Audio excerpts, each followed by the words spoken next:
హి ఓం నమః శివాయ. ఓం నమః శివాయ. ఓం శ్రీ భద్రకాళీ సమేత వీరభద్రస్వామిని నమో నమః. మాతృ పితృభ్యో నమః. ఆచార్య అతిథిభ్యో నమః. శ్రీమాత లలితా త్రిపుర సుందరయే నమో నమః.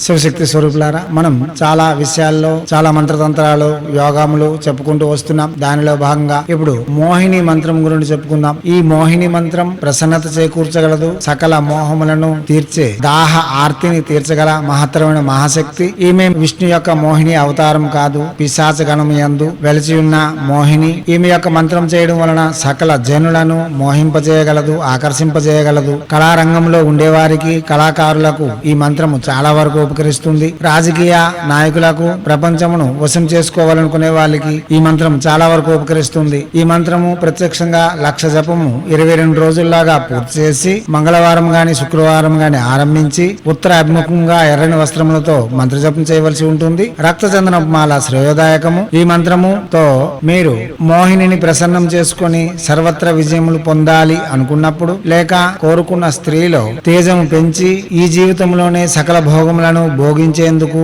ఆకర్షణ యంత్రము మరియు యజ్ఞాది విధులు గావించి చేయడం వలన, మోహిని గుళికలను ధరించి చేయడం వలన విశేషమైన ఫలితములు ఇవ్వగలదు. ఈ మంత్రము జపించి నల్ల ఉమ్మెత్తు ఏరుని తీసుకుని వచ్చి అష్టగంధములో రంగదీసి ఈ మంత్రము పూర్తి చేసుకున్న తర్వాత దానిని నొసట ధరించిన ఎటువంటి వారైనా సరే వసూలవుతారు. అదే ప్రకారంగా మనం ఇంతకు ముందు చెప్పు పంచ పదార్థ మోహిని తిలకము గాని, లేక అఘోరి మోహిని తిలకము గాని, అఘోరి ఆకర్షణ తిలకము గాని ఈ మంత్రం విధులతో చేయగలిగితే ఇంకా ఉత్కృష్టమైన ఫలితములు చూపగలవు. దివ్యాత్మ స్వరూపులారా, అవగాహన పెంచుకునేందుకు ప్రసంగములను వినండి, శక్తి పొందుకునేందుకు మాతో సంప్రదించండి. ఇప్పుడు మోహిని మంత్రము ఓం ఆం ఆం ఈం ఈం ఓం ఓం రూం రూం ఫట్.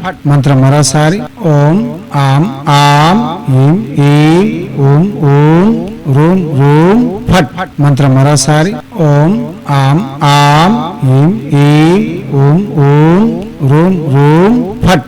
దివ్యత్మ స్వరూపులారా, ఏ మంత్రమైన వాచక జపమే చేయాలి. తొలి సంధ్య మరి సంధ్య కులదేవతారాధన, ఇష్టదేవతారాధన పూర్తి చేసుకుని తర్వాత ప్రత్యక్షంగానే జపం చేసుకోవలసి ఉంటుంది. శుచి శుభ్రతలు పాటించవలసి ఉంటుంది. మద్యపానము, మాంసభక్షణ, పరస్త్రీ వ్యామోహము, ధూమ్రపానము నిషేధం. జపం చేసిన నాలు మనం దీక్ష కంకణబద్ధులుగా చేయగలగడం విశేషమైన ఫలితములు ఇవ్వగలదు. గురు సమ్ముఖంగా ఈ మంత్రమును గ్రహించి చేయడం వలన ఇంకా విశేషమైన ఫలితములు ఇవ్వగలదు. దిగ్బంధనాది విధులు నేర్చుకొని గురువు వద్ద నుండి యంత్రములు తెచ్చుకొని చేయడం వలన ఇంకా విశేషమైన ఫలితములు ఇవ్వగలదు. మీరు ముందు ప్రయత్నపూర్వకంగా చేయండి. ఒకవేళ కానప్పుడు మమ్మల్ని సంప్రదించండి, లేక గురువులను సంప్రదించండి. యజ్ఞ యాగాదులు యంత్ర విధులతో చేయగలిగితే ఎటువంటిదైనా సరే అతి శీఘ్రంగా పొందవచ్చు. అదే ప్రకారంగా కింద డిస్క్రిప్షన్ లో లింక్ ఉంది, ఓపెన్ చేసి మీ అనుకూలత కొలది మంత్ర జపములు చేయండి. మీరు ప్రసంగములను విని ప్రత్యక్షంగా మంత్ర జపం చేయండి, లేదా మా వద్దకు వచ్చి యజ్ఞాది విధులు గావించి యంత్రములు తీసుకుని వెళ్లి చేయండి, లేదా మీరు యజ్ఞము యంత్రము మా చేత చేయించుకొని చేయండి, లేదా గురువులను సమీక్షించి చేయండి, లేదా